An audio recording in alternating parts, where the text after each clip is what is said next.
Asian समाचार सुनने वाले सभी दर्शकों को अमरजीत का प्यार भरा नमस्कार, सत श्री अकाल, अस्सलाम वालेकुम और या अली मदद। सुनिए इस हफ्ते के मुख्य समाचार। प्रधानमंत्री नरेंद्र मोदी ने राजनीतिक दृष्टिकोण से संवेदनशील राज्य ओडिशा में केंद्र सरकार के करीब 1 साल के कामकाज का लेखा जोखा पेश किया। कहा, उनकी सरकार का 1 वर्ष का कार्यकाल पूरी तरह से भ्रष्टाचार रहित रहा है। कश्मीर घाटी में बुधवार को भारी बारिश से एक बार फिर बाढ़ का संकट पैदा हो गया है। उत्तरी कश्मीर में भी कई इलाकों में पानी भर जाने से बाढ़ का ताज़ा अलर्ट जारी किया गया है। पश्चिम बंगाल की ममता बनर्जी सरकार ने विश्व हिंदू परिषद के अंतर्राष्ट्रीय कार्यकारी अध्यक्ष प्रवीण तोगड़िया के राज्य में प्रवेश पर प्रतिबंध लगाने का फैसला किया है। यदि तोगड़िया बंगाल में जल, थल या वायु मार्ग से भी प्रवेश करते हैं तो उन्हें गिरफ्तार कर लिया जाएगा। रामनवमी के 3 दिवसीय उत्सव पर श्री साईं बाबा संस्थान ट्रस्ट को भक्तों से 3.88 करोड़ रुपए का दान मिला है। दिल्ली के मुख्यमंत्री अरविंद केजरीवाल के खिलाफ पूर्व मुख्यमंत्री शीला दीक्षित द्वारा मानहानि के मुकदमे को लेकर दिल्ली के एक अदालत में बयान दर्ज किया गया है। राजस्थान के जोधपुर में इनकम टैक्स के मुख्य आयुक्त पीके शर्मा के साथ इनकम टैक्स अधिकारी शैलेंद्र भंडारी की सीबीआई की टीम ने 15 लाख रुपए की घूस लेते हुए रंगों हाथ गिरफ्तार किया। कोयला आवंटन मामले में पूर्व प्रधानमंत्री मनमोहन सिंह को सुप्रीम कोर्ट से बड़ी राहत मिली है। न्यायालय ने निचली अदालत द्वारा सिंह के खिलाफ जारी समन पर रोक लगा दी है। भारतीय नौसेना ने यमन में फंसे 350 भारतीयों को सुरक्षित निकालने में कामयाबी हासिल की है। सभी को आईएनएस सुमित्रा के जरिए यमन के पड़ोसी देश जिबूती से जाया गया है। आम आदमी सरकार की योजना है कि अगले 5 साल में राजधानी को स्लम मुक्त कर दिया जाएगा। आर्ट ऑफ लिविंग के संस्थापक श्री रविशंकर को कुआलालंपुर में आयोजित एक कार्यक्रम में प्रतिष्ठित एशिया प्रशांत ब्रांड पुरस्कार से नवाजा गया। इसके साथ ही award international art of living को विश्व को दिए महत्वपूर्ण योगदान के लिए दिया गया है। आम आदमी पार्टी में मचे घमासान के बीच पार्टी के मुख्य प्रवक्ता पद से भी योगेंद्र यादव को हटा दिया गया है। प्रवक्ता पद की जिम्मेदारी संभाल रहे प्रशांत भूषण और प्रोफेसर आनंद कुमार की भी छुट्टी कर दी गई है। महिला एवं बाल विकास मंत्रालय ने स्वयंसेवी संस्थाओं के फर्जीवाड़े का एक डरावना खुलासा किया है। मंत्रालय का कहना है कि एक प्रशिक्षण एवं नियोजन की योजना के तहत उसके पास वित्तीय अनुदान के लिए करीब 1400 स्वयंसेवी संस्थाओं ने आवेदन दिया था। जांच के दौरान उनमें 90% फर्जी पाए गए। साउथ ईस्ट दिल्ली की कालिंदा कुंज इलाके कार सवार अज्ञात बदमाशों ने सैमसंग कंपनी के इंपोर्टेड सामान से भरे कैंटर को लूट लिया। पुलिस से मिली जानकारी के अनुसार इसमें 25 करोड़ की रकम का सामान भरा हुआ था, जो इंदिरा गांधी एयरपोर्ट से भरकर नोएडा जा रहा था। पाकिस्तान चीन से 8 पनडुब्बियां खरीदने जा रहा है। लगभग 62 अरब रुपए के इस समझौते पर पिछले महीने ही मोहर लगी है।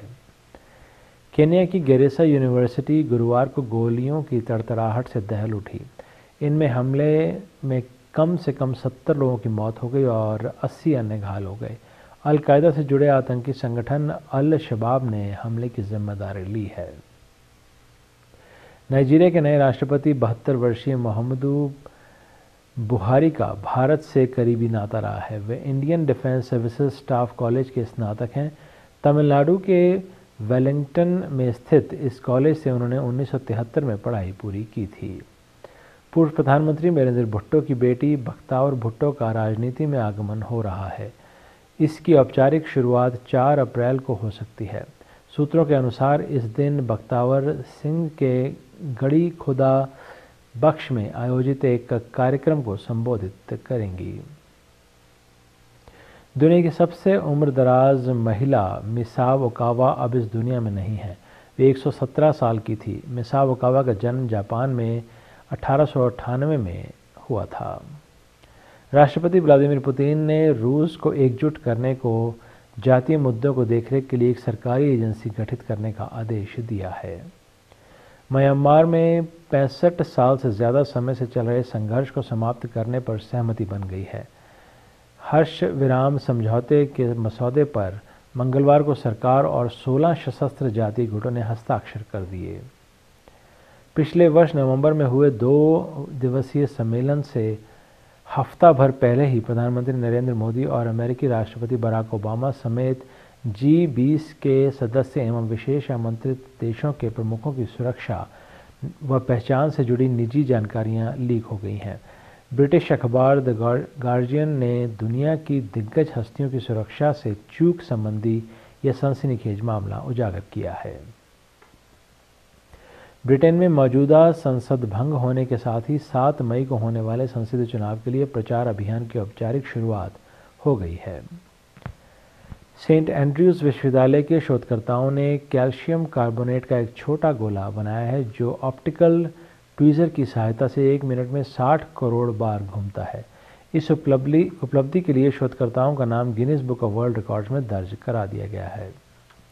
इजरायल के पूर्व प्रधानमंत्री यहूद अलमर्ट को भ्रष्टाचार के एक और मामले में दोषी ठहराया गया है। 3 साल पहले इसी मामले में उन्हें बरी कर दिया गया था।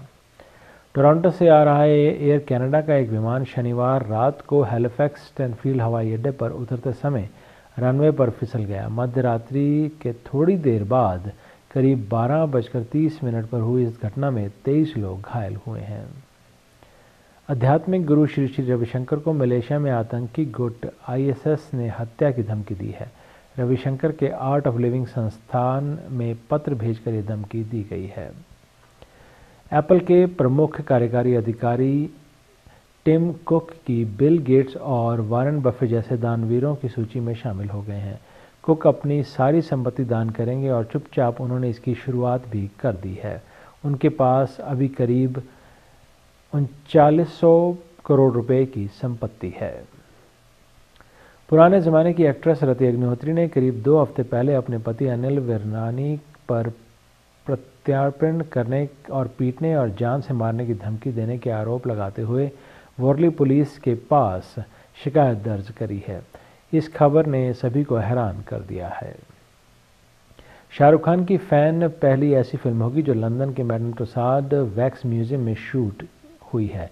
इस फिल्म को यशराज बैनर तले बनाया जा रहा है और निर्देशक हैं मनीष शर्मा।